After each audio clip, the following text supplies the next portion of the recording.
Hey everyone, this is the Red Baron with IPL Killing Spree. We have a special guest here, Dinh. I am really excited for this. Say hi, I guess. Yo, what's up? This is Dinh from Epic, and I think I'm going to be casting today, right? Yeah, we're going to be casting a game. It's actually Curse versus Reflex, and this is the Killing Spree. Curse, they were on the Killing Spree from the week before, but had to take a break for IEM Kiev. So we actually saw Reflex versus your team this past week, and now Curse versus Reflex now. So first week was COG versus Goose. CLG versus Goose. And COG won that, and it was Curse versus COG. Yep. And Curse beat COG. Right. I should be keeping up with this thing. Yeah, no, it was a really good match. They so that's what's really exciting is we got to see some really aggressive play from Curse, and I think it was 2-1, but honestly, the first and third game they just crushed CLG. I mean, it was pretty impressive. I think I watched game 2 where COG won. I'm like, oh, okay, interesting, and then I kind of just like tuned out. But yeah. Well, basically, for those of you who are just tuning in, the way this Killing Spree works, it is a King of the Hill tournament. So, you know, both actually Curse and Reflex are kind of on a Killing Spree right now. So whoever wins will have a spree of 2 games, and then when you have 3 games, you start getting an extra $100 per match, and then whoever beats you, you build up a bounty. So like if you win 6 games in a row, that's like a $400 bounty, I believe. And then whoever beats you, they'll get that $400 along with their win. But I don't know. I'm really excited for this matchup because both teams generally showed pretty aggressive play in their matches, and I see that we have Nyjacky in here, and they did buff Vigar this the previous patch, and Nyjacky's Vigar is just absolutely astounding. So I would be really surprised if Reflex doesn't ban him, but I'm excited if it happens. Yeah. So going into this match, who are you rooting for? Oh, you can't. I'm rooting for a good match. Why are you going to ask me who you're rooting for a good match? Like, I'm rooting for a good match. That's such a cop-out answer. So I'm rooting neutral. for Nyjacky's Vigar if that You're happens. rooting for Nyjacky's Vigar? Like, I think both teams are pretty solid right now. Like, seeing both teams just past experience or past impression playing with and against them, I feel like Curse does have a little bit more of a competitive edge. Just because, like, Curse is probably an older team. These players are more adapted to each other. Minus Elementz, though. He's a newer addition, but if you look at both teams, I think Reflex has a newer player, too. Valkrin, which is a new addition. I think Valkrin is actually a solid player, so that was probably a good pickup for them. So going into this match, I'm definitely hoping for a good match, but a little bitter that they beat us last week. But that's not the reason why I'm rooting for Curse. It's just I think Curse has a slight edge over Reflex. It's because they're a more established team. They've proven that they can do well just a couple more times. So. Yep. So we are coming into the pick bans. A lot of interesting stuff we'll probably see here. Right off the bat, Curse banning Rumble. They had actually used, Reflex had used a lot of Rumble against you last week, so that's pretty good. I would expect we'll probably see Sona bans, like, she's just generally a really strong champion.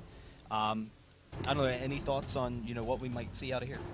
In terms of bans, the reason why I see a Rumble ban is Reflex is known for using Rumble top. Actually, Rumble is becoming a pretty popular top pick. I think Goose uses them pretty frequently too. At this point, it's just going to be targeted bans. If they feel like if they're going to ban Sona and it would gimp a player on the other team, they'd ban it. Or they just want like a less passive play. From what I know about Reflexes, they go interesting bottom lane comp. So if a Sona ban is gonna happen, it would be from Reflex. Otherwise, I don't see Sona or other supports being banned. I feel like banning a support would be more productive if you know a player that's just really, really incredible at a support. Like that's why you see Soraka ban on Nyat when he's on our team. Other than that, I probably Sona's most likely going to be picked, but I don't think they're going to be banned. Okay.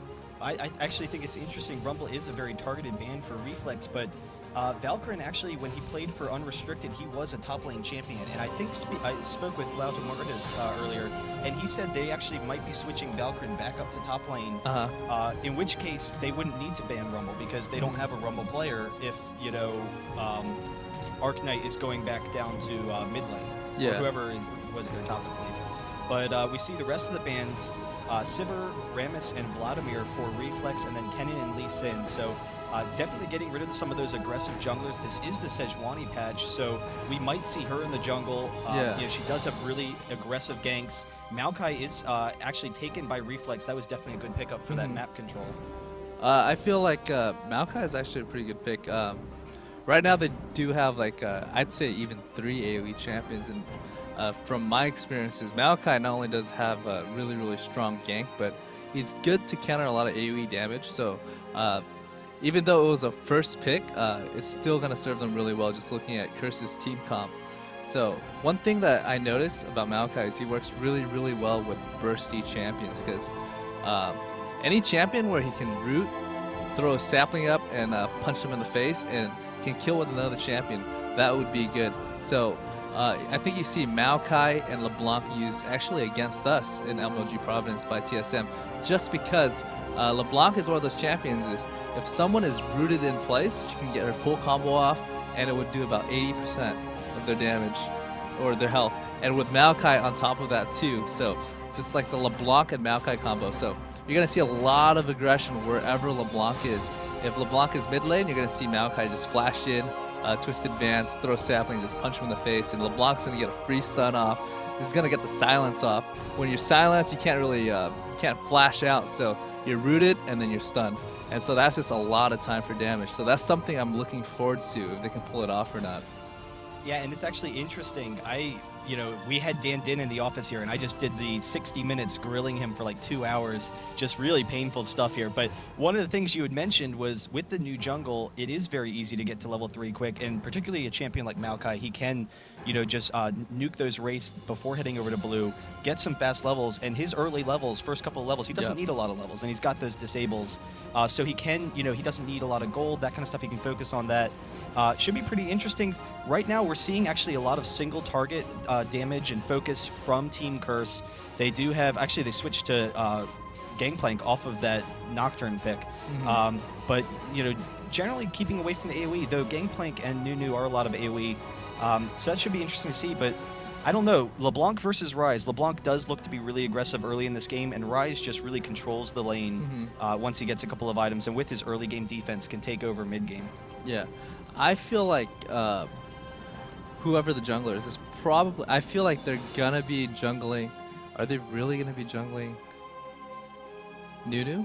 I would assume it's jungling Nunu and then sending Gangplank into lane. Jungling Nunu. I feel like LeBlanc Maokai has a lot more kill potential than Nunu Ryze, though. Right. Because even if Nunu gets a slow ball, like, it's not gonna affect LeBlanc from dashing away. Snowball is especially good against champions where they get a movement speed buff, not a displacement. So if you're going to snowball a champion that has to move from A to B continuously, the snowball is going to affect them a lot more. Versus if you have to, you're going to snowball like an Ezreal that's just going to, you know, blink away. Because when you're blinking, right, you're not affected by the slow. So I'd see like a stun would be a lot better. But so the gank potential for Reflex's mid versus gank potential for Curse's mid is actually a little bit stronger for Reflex. So depending on how the lanes play out, it's definitely going to affect that too, though. So I am a little worried for Curse. I feel like if Reflex is going to win this, they have to make big moves in the first 15 minutes because they have the champions to do so. They let it push out to, let's say, like 30 minutes without pulling advantage. I feel like Curse is going to win. So it's just, let's see who plays it better in the first 15 minutes. Yeah, Reflex actually, they do have a lot more flexibility with their team than Curse does necessarily. They have, you know, great ganking and single target damage. They've got the kiting potential that Sona gives them, whereas Curse, you know, once they're in a fight, they kind of basically just have to engage. You know, they could just send one of their tanks into them to try and get out of there. But I don't know, if Reflex finds a good opportunity to engage, then it's generally going to be in their favor, because if they can disengage very easily. And then you've also got Corki, like you said, Corki and LeBlanc are very early game champions. So it should be pretty interesting to see whether they can take control of the map there. Nunu, a little bit stronger as far as dragon control, but neither of these teams really are that impressive as far as taking dragon.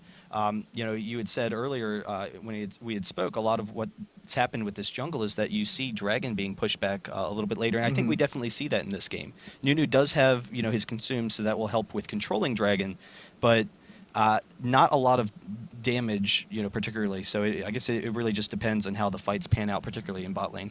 I feel like if they group in a fight, Curse has absolute advantage. The way Reflex is going to win is they're going to get those ganks off and then win skirmishes. Just because Curse's team comp has a lot of synergy with it, like everybody else. Everybody is just going to make Graves a mid and late game beast, right? Tarek is going to make him hit harder. Nunu is going to make him hit faster. Gangplank is going to make him hit harder and move faster. So if they happen to group up, I feel like Graves is going to do work on the entire team of Reflex. If the game is even, if it's in Reflex's favor, then Reflex is definitely going to have a chance. But I see this more won in small skirmishes. What Reflex wants to do is they want to go get those easy pickings. They want to have aggressive ganks from Maokai and pick off people, and get down early towers and gain early map control, because the longer this game pulls out, the weaker Reflex is going to be. Just because LeBlanc naturally is a strong, basically 6 through, I'd say, like 14 champion, even 16.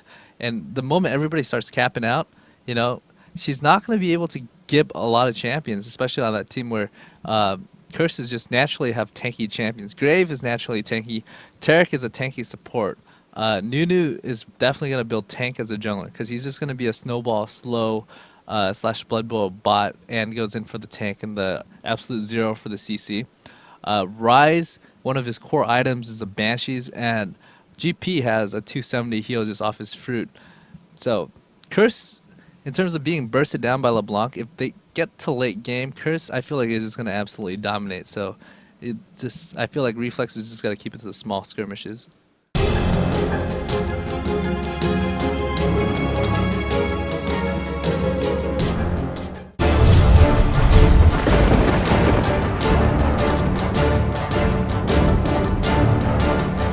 I've been a little biased from the beginning, but I feel like Curse is going to win this if they play it right. Yeah, I guess, both teams really have a lot of potential in their comps. It should be pretty interesting to see. Not a lot, particularly interesting from the items. Maokai is actually going for a fast Philosopher's Stone. You see that a lot with Maokai. Yeah. I don't know. I guess we'll just have to see how it pans out. We do see Curse is kind of grouped up here, and it looks like they're moving up into this jungle. I don't know if they're going to try and steal this red. I guess that could hurt Maokai's jungle a little bit. Any jungler really is going to want to get that red. Like, one common thing is there's a Maokai on the team. So what the expectation is, Maokai is going to start Wraith first. So Curse knows this, so they know they can look for a fight if they're stronger. So if they feel like they can win this fight, they're going to fight. Get this fight. Oh, but we have the first blood for Maokai. Actually, he was able to kill that Tarek, and no one has gone down for Curse yet, but Corki very close to going down.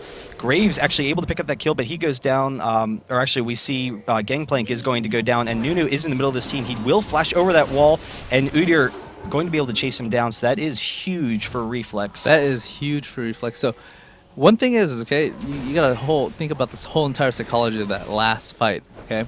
Curse knows that Maokai starts Wraith, okay? So Curse thinks, alright, if we can catch them while they're doing Wraith, we can kill them.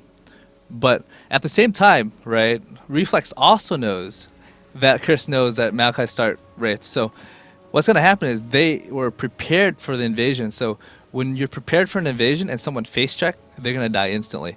And when Reflex instantly killed, I believe it was Tarek, they'd already won the fight. And so now it's 5v4, Reflex's full hit point, and Curse got hit by Splash AoE. So at that point, they had already won the team fight. So like the best bet for Curse was just back out. But one mistake they did was they walked around the long way. So now they're caught between their base. Oh and my the God, enemy. is Corki going to go down? There he goes down. That was just fairly careless play. I'll let you get back to it. We actually do see Nunu coming up here for a gank onto Udyr. He's just going to be able to get out of there fine. Sorry, I didn't mean to interrupt you, but I was just very surprised to see Corki stepping out of that brush into that Taric stun. Yeah. One thing with Graves Taric is a lot of burst. At level 2, Graves and Taric, right? If you get stunned and shattered, right, you're going to get your armor reduced. And Graves is 100% physical damage. Well, minus Smoke Bomb, but he doesn't have Smoke Bomb yet. So, like, just face checking that brush like that, just say, hey, man, come and kill me, please. So, you know, like, Curse is actually just... Well, Get back. Nunu is coming in here for a gank on LeBlanc, and she is going to have to flash out of there. Most likely, she's actually going to be able to pick up the kill onto Ryze, and then the beautiful recall on her, one little teleport ability. So that definitely works out to her favor. Pretty surprised she was able to pick up that kill, but I'll let you get back to it. You're in the middle of something. Oh, I was just talking about, like, Graves Yeah. and Taric, how, like, the synergy of Taric is, stun somebody, and then you reduce their armor, and then your AD is now going to do even more damage. But, like, that fight, like I was talking about, right? Nunu's going to come up, snowball you. It doesn't really do anything because it slows your movement speed, but you're not moving. You're teleporting. So, like, that gank actually baited Ryze because Ryze was already losing mid because, LeBlanc had the advantage early game, so he's able to press onto Ryze.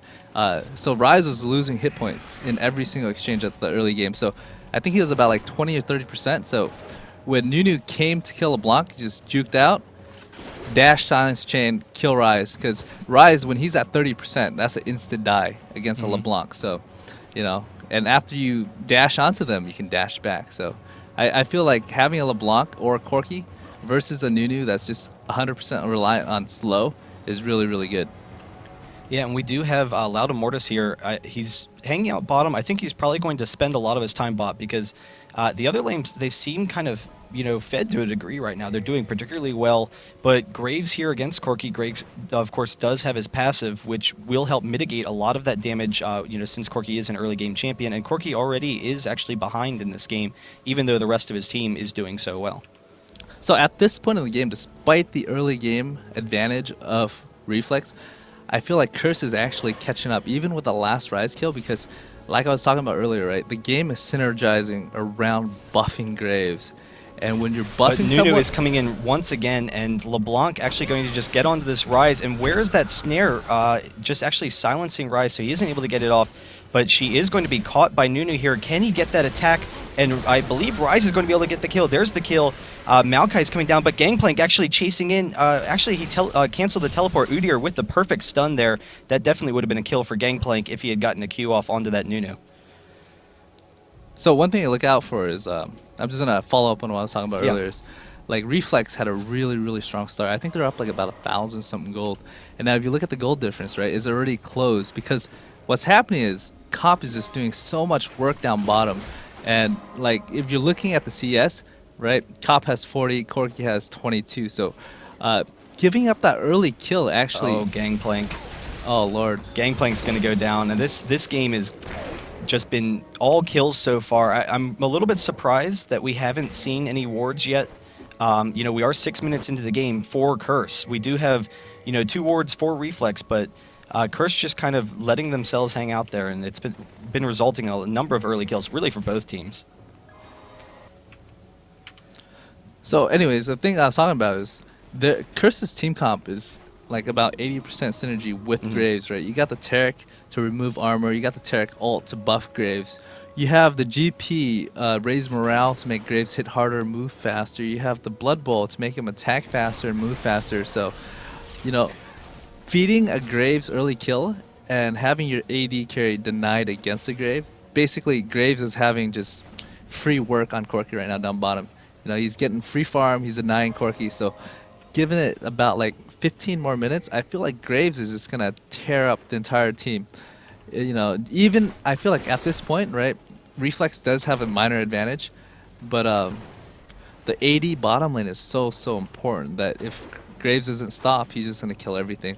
The way the item scales in this game is it's multiplicative. It's just like it's not like 1 + 1 + 1. It's 1 × 2 × 2, And Graves being strong naturally, buffed by Tarek, you're multiplying that again. Buffed by Nunu, you're multiplying that again. Buffed by GP, you're multiplying that again. So I feel like this game is already in Curse's favor, despite their disadvantage at this point. Yeah, and really the thing is, you pointed it out earlier. How is Reflex going to get in on Graves? I mean, he can just sit back. Particularly if he gets a early Quicksilver Sash. Of course, after he gets some good damage items, then is Udyr just going to chase through the middle of the team? Well, then, Ryze has his disables, Tarek has his disables. They should be able to keep Graves alive particularly well. LeBlanc, once the game kind of progresses into those team fight stages, we'll kind of have a difficult time trying to pick him off. So it'll really come down to initiation. Though at the same time, with the Sona, they can just kind of pick and choose which fights they want, since they do have that extra kiting capability, and then the great counter initiation with the ultimate if they are caught in a bad position. Naturally, with Reflex's team comp, the way they would ideally start a team fight is Maokai has to catch somebody at a position, and LeBlanc needs to insta-give them. Because in a perfectly 5v5 team fight where everybody just unloads everything, I feel like Curse just has so much AoE damage. Nunu's AoE, Ryze's AoE, GP has an AoE ult, Graves is pure AoE, and Tarek AoE buffs everything. So like, just naturally with LeBlanc, right? She's a Gib champion. She's not good on just like straight up fighting. She's good at drawn out battle where she can just dash it out and give somebody and back off. So I feel like if a good fight's gonna happen, it has to be initiated with Maokai and LeBlanc insta-giving that one person that Maokai engages on. And I just want to point out here, just a kind of tip for playing. Ryze just doing an excellent job there. He was full health, full mana. He could have stayed in lane, but his lane was pushed all the way. He knows they have a very aggressive team, so he just recalled, allow his lane to push back into him, and now he can sit here and roam some, not put himself in a kind of dangerous position. Just a minor tip. But we actually do see Tarek actually baiting off Arcanite some. He is going to flat Valkyrie out of there. He kind of knows what's going on. In the meantime, they do have Ryze kind of out of position, but Nunu is here with him, so Ryze is actually going to do a ton of damage to Maokai, but they're getting in onto Ryze, and there's LeBlanc with the flash over the wall, is going to be able to pick up that kill, and Nunu chasing after him. There's the flash over from Maokai, but Nunu is going to be chasing after him once more. Can they get the kill onto Maokai? There's the kill, and Nunu definitely needs to worry about going down here, but LeBlanc very close to going down. She will go down, and actually Gangplank, before he goes down, does flash over that wall, and now Cop here is just tearing into them. They are chasing after Sona, and Sona's ultimate is down, so she will go down, and Cop and Crumbzz are just going to be coming out here. Nunu very close to going down. Can Valkrin get the kill? Yes, he does, but Cop turning onto Udyr, and this is going to be huge for Curse.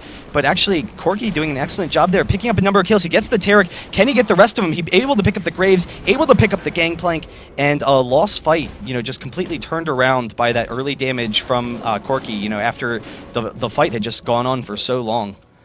So basically what happened in that fight is, right, they had already won. They got the Oracle, they got the LeBlanc kill, they got the Sona, and they forced the fight on an Udyr, which I believe is a winning top lane.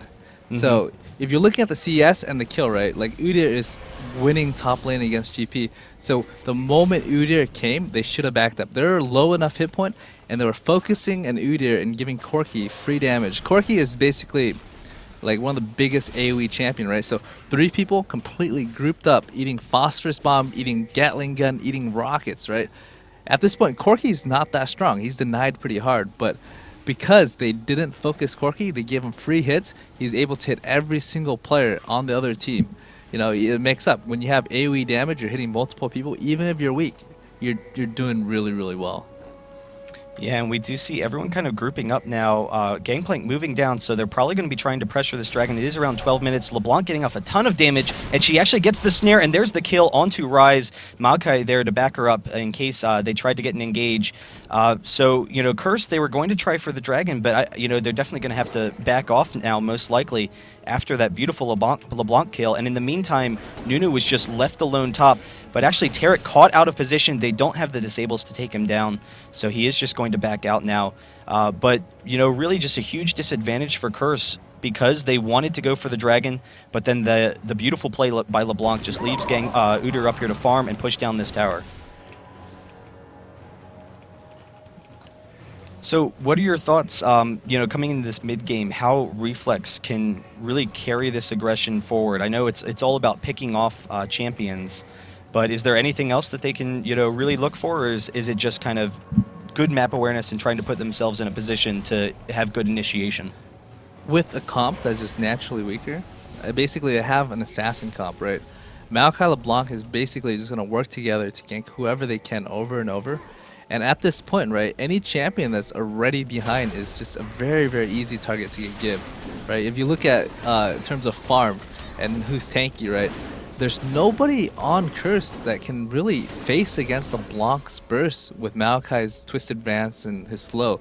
So at this point in the game, Reflex is far enough ahead, strong enough that there's nobody on Curse's team that can bump into them unaware and get out alive. It's basically they're gonna die instantly, and the fight's gonna start out 4v5.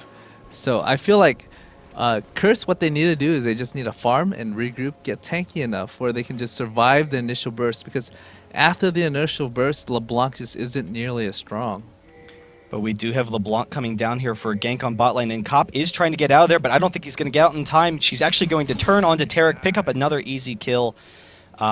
And, like you said, they are just kind of picking up on these weak champions, and it should be interesting. I thought that Ryze would be a particularly strong counter to Udyr once they get into fights, with the snare and the single target damage. But Udyr is just so fed right now. He is so far ahead that he's basically in these team fights coming up just going to be able to run straight at Curse and be perfectly fine with that.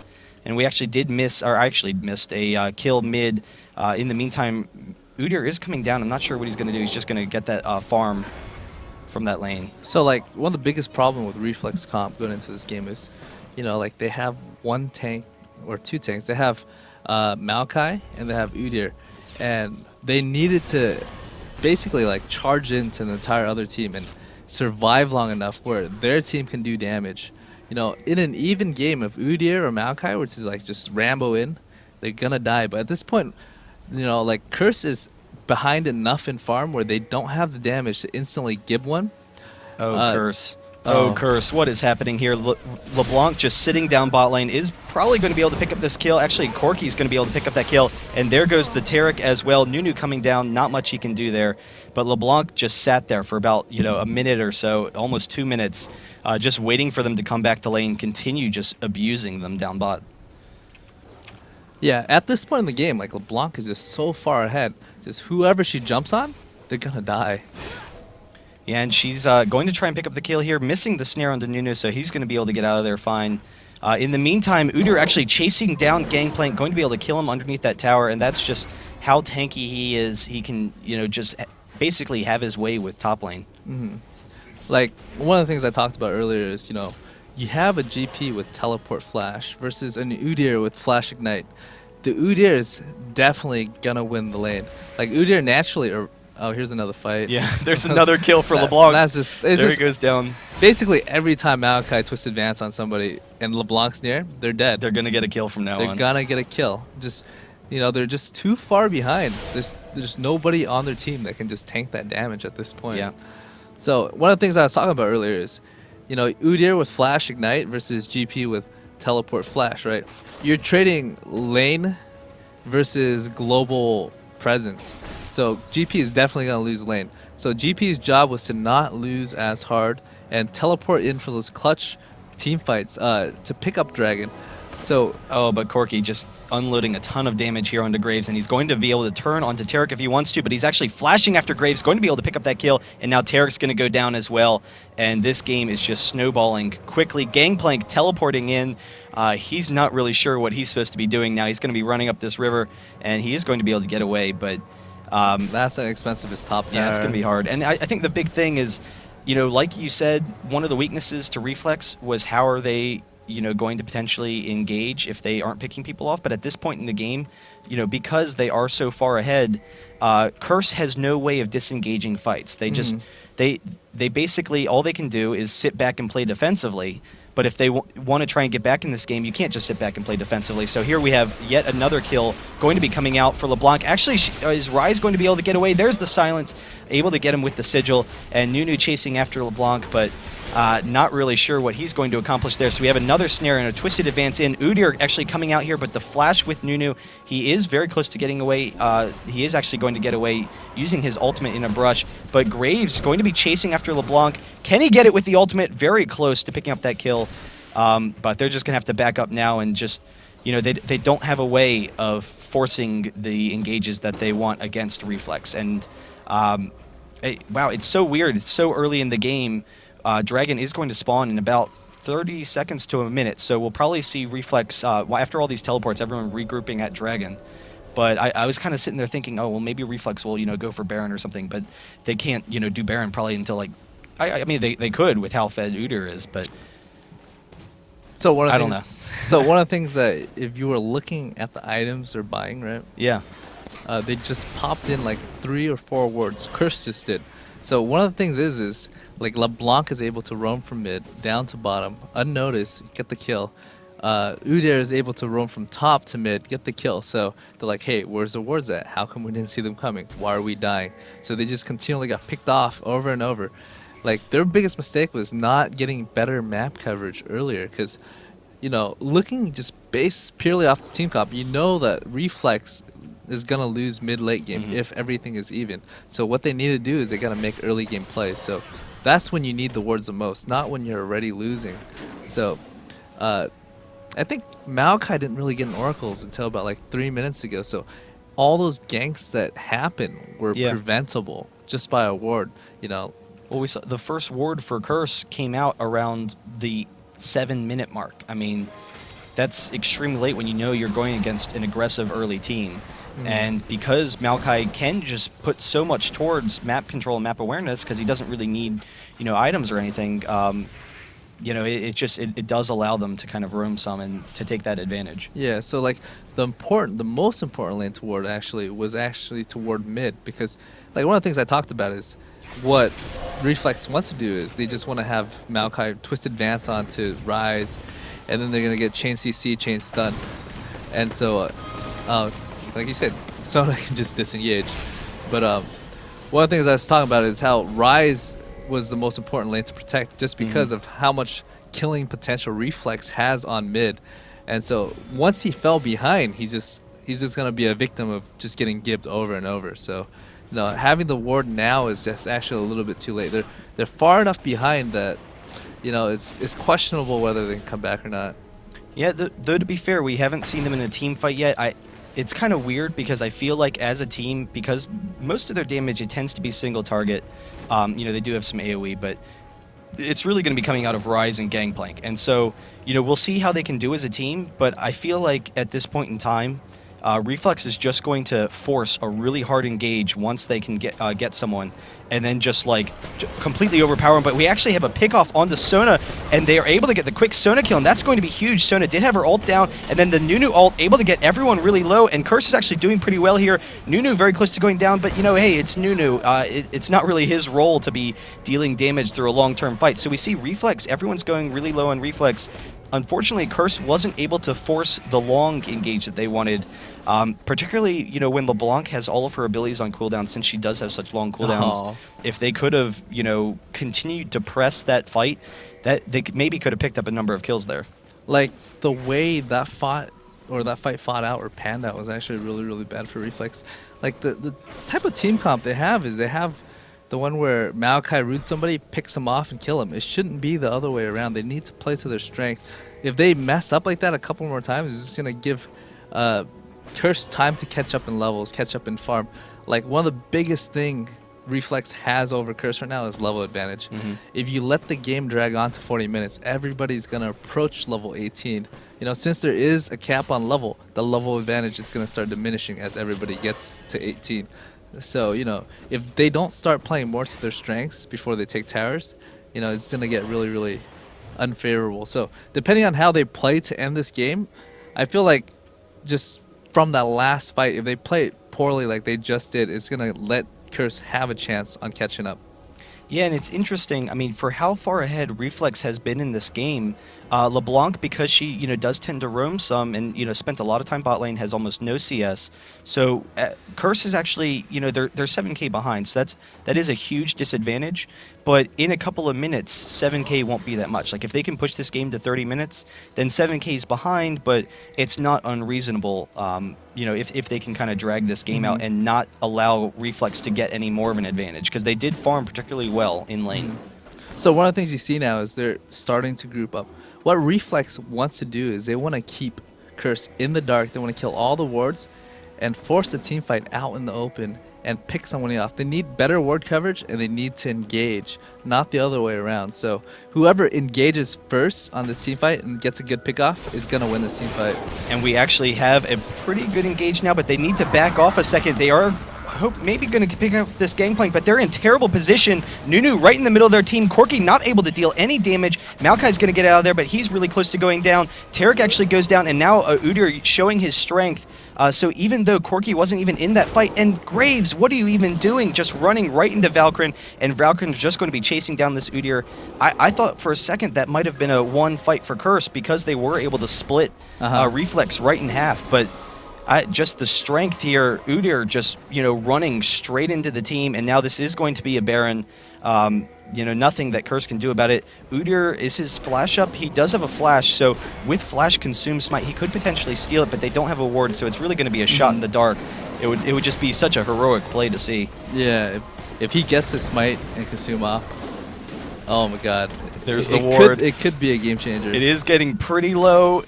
What is the health of Baron? It's at 2,000, so it's pretty close, but there we have Corki going over the deny, and that's what he needed to do. Almost picking up the kill, but he's out of there, so that's not a threat anymore. So, one of the things that happened in that fight is, I'm not sure if you guys caught it or not, but Nunu landed off a really, really good ult. He hit 3 people and split 2 people off. And what happened was LeBlanc and Maokai is actually 1 hit from dead. He was able to walk into the shadow, so Nunu couldn't finish him off. And when Nunu walked in there, he got enough spells off that when he hit Nunu with his auto attack, his passive proc, and so Nunu naturally doesn't do enough damage, so he can't kill Maokai now.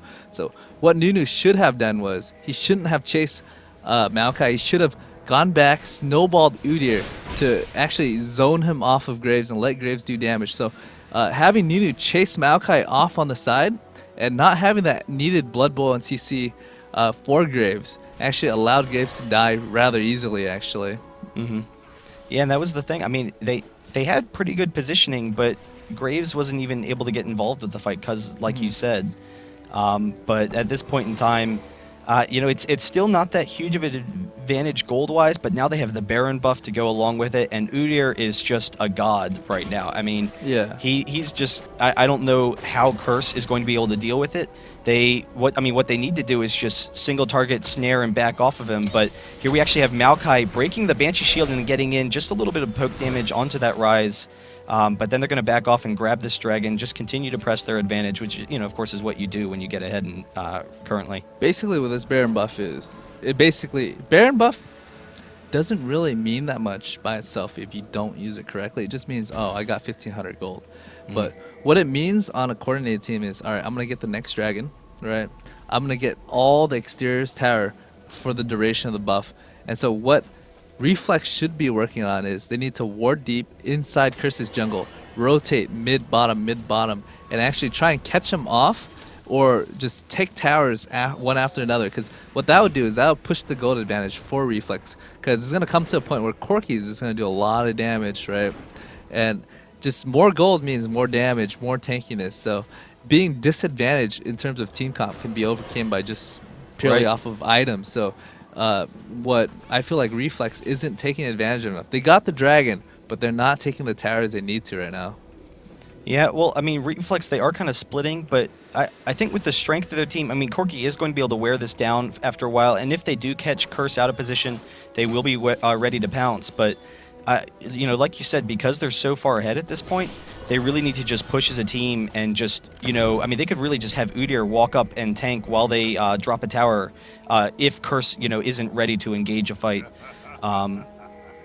So I don't know. It's kind of a slow deal here. They are kind of just taking their time with it, split pushing, but it actually seems they are moving down bottom. This is what they needed to do.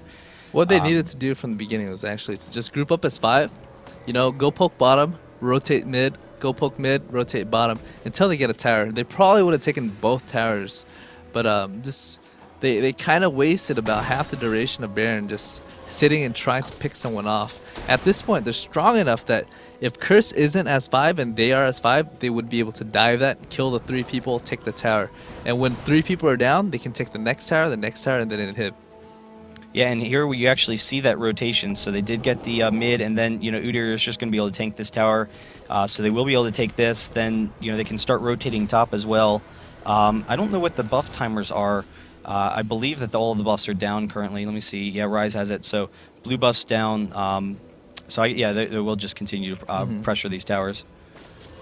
Like really, if they ward blue side jungle where the blue golem is, they can rotate from mid to top as well. And just what they needed to do is take all the towers. Now their Baron buff is off, so they kind of got their strategies a little mixed up, and they didn't take advantage or fully advantage of having the Baron buff. Because had they played it right, at least mid and top tower would have been down. That would have been an extra almost 2,000 global gold. So yeah, I think really the only thing that could save Curse right now, though, aside from just holding out for a really long game, is if they can pick off LeBlanc or Corki, and that would just mitigate so much of their damage. They would still have to worry about Udyr. I mean, he's just such a monster right now that you got to protect your carries from him. But Corki doesn't have a Quicksilver Sash yet. He actually went for an Infinity Edge for more damage, and I kind of feel like they have enough damage right now where he probably could have bought that Quicksilver on that last buyback. So, I mean, I guess that is a hope for Curse that maybe they can, still get someone out of position for Reflex, but I guess we'll just have to see. Like the key player I'm looking at, or actually looked at from the beginning of the game, is actually Graves. I feel like the moment Graves gets his last Whisper, the game can start turning. Because right now, right, Valkrin is an unstoppable beast, right? Yeah. He's really, really strong. He's really, really tanky. He's really fed. But once Graves gets that last Whisper, he doesn't need attack speed. He doesn't need damage. That's made up by Nunu. That's made up by Tarek. That's made up by GP. So, like, if this game drags out another 10 minutes or so, where Graves can finish his PD, gets his last Whisper, I feel like it's going to start going more and more into their favor. So, like, I'm still a little worried with Reflex. Despite how far ahead they are, if they don't end this game the right way and in a timely manner in the next 15 minutes, you're going to see a very, very long drawn-out game where, the next ace is going to win the game for either team.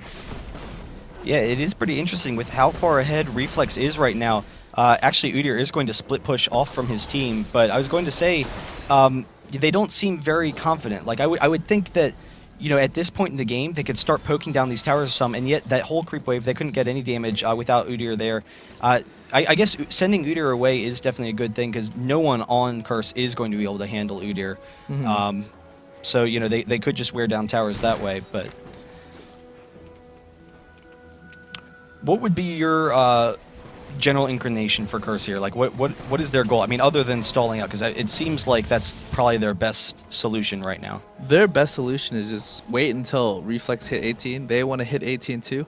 Like I said, you want to close the level gap, because level, there's a couple things that make you strong. One, levels, because you get stronger spells, you get more hit point, you get more damage, you get more defenses, or you get items. So right now, Curse is very, very behind in level. So just off the level advantage, that makes Reflex really, really strong. So if they can just drag this game out, let the level gap close, look for that one team fight. If they get one team fight where they pick off 3 or 2 and none of them die, oh, this is dangerous right here. This is so dangerous. This is so dangerous. Can Udyr get the engage? He's still chasing after them. They are going to turn onto Gangplank here. Maokai coming in, but Corki split up top, and Ryze is actually going to go down once Udyr can chase him down, and there's the Ryze kill. But in the meantime, the rest of Reflex is chasing down Curse. LeBlanc does go down, but they are missing a ton of damage because LeBlanc was able to pick up the Graves kill, and now we've got a 4v2 in Reflex's favor. They're actually going to back up and go for this Baron. I would think at this point in the time, because they need to push this game to the end, they maybe could go for an inhibitor as well. But I guess you always take the Baron if you don't know that you're going to be able to push for a definitive advantage. I think what I would have done was, if I was Reflexes, since they're having a lot of trouble pushing, especially because the inhibitor tower is going to be even stronger. What I would have done was I would have taken the inhibitor first and forced another fight in the open, because they're a lot stronger out in the open than they are under tower, because like I said, they have a skirmish slash gib comp, so they, with having Baron up, right, they can force those fight, they can bait that fight again, you know, and take another inhibitor. They could have easily taken that tower, taken that inhibitor, gone back by, forced another fight, and the next fight would have ended the game for them. Right. But taking that Baron, sure, they got Baron, they got the gold advantage. Now they have the buff, but they're back to, all right, we still got to take down this next tower, we still got to take down the inhib. And depending on how they fight it, they're giving Curse the opportunity to have another chance at potentially a good team fight. Even though they're behind, I mean, the chance of Reflex winning at this point is actually very, very high. But if they played it the other way, it actually would have been more beneficial. The game would have ended in about like 5 minutes. Well, they are content with kind of drawing it out. Actually, we saw that a lot against, you guys last week. Reflex very aggressive early in the game, but once they had an advantage, they really just took their time. I think both of those games, they had an advantage like in the first 20 minutes, but they went to like 50-minute games.